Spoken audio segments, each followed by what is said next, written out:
नवाब शाह में peoples medical university health and science for women जे मुलाज़िमनि जो एहतजाज जारी है। एहतजाज में अॼु ऑल यूनिवर्सिटी मुलाज़िमनि जे अॻुवाणनि पिणु एहतजाज में शिरकत कई आहे। वधीक तफ़सील ॿुधाइण लाइ नवाब शाह मां धरती टीवी जो रिपोर्टर इम्तियाज़ कीरियो असां सां वीडियो लिंक ते मौजूद आहे। जी इम्तियाज़।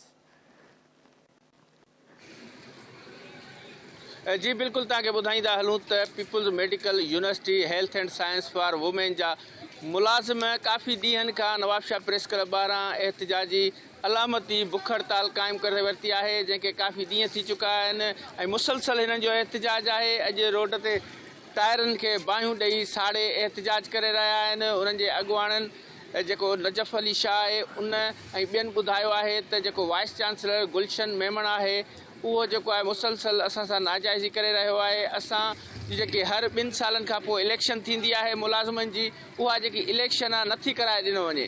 हिननि मुतालबो कयो आहे जेसीं ताईं असांखे इलेक्शन न थींदी तेसीं ताईं असांजा इहे एहतजाज, इहे धरना, इहे बुख हड़ताली कैंपुनि ते क़ाइमु रहंदासीं, एहतजाजी मुज़ाहिरा कंदासीं। हिननि चयो त जेकॾहिं असांजी रजिस्टर्ड ना है, जेकॾहिं वाइस चांसलर चए थो त तव्हांजी जेकी तंज़ीम आहे रजिस्टर्ड ना आहे, त हिननि चयो त जेकॾहिं रजिस्टर्ड ना आहे त हिन खां पहिरियां जेके इलेक्शनूं थींदियूं आहिनि पाण वाइस चांसलर असांखे मिठाइयूं खारायूं, पाण असांजी पोलिंग स्टेशन ते वेठो त पोइ उहो छा आहे।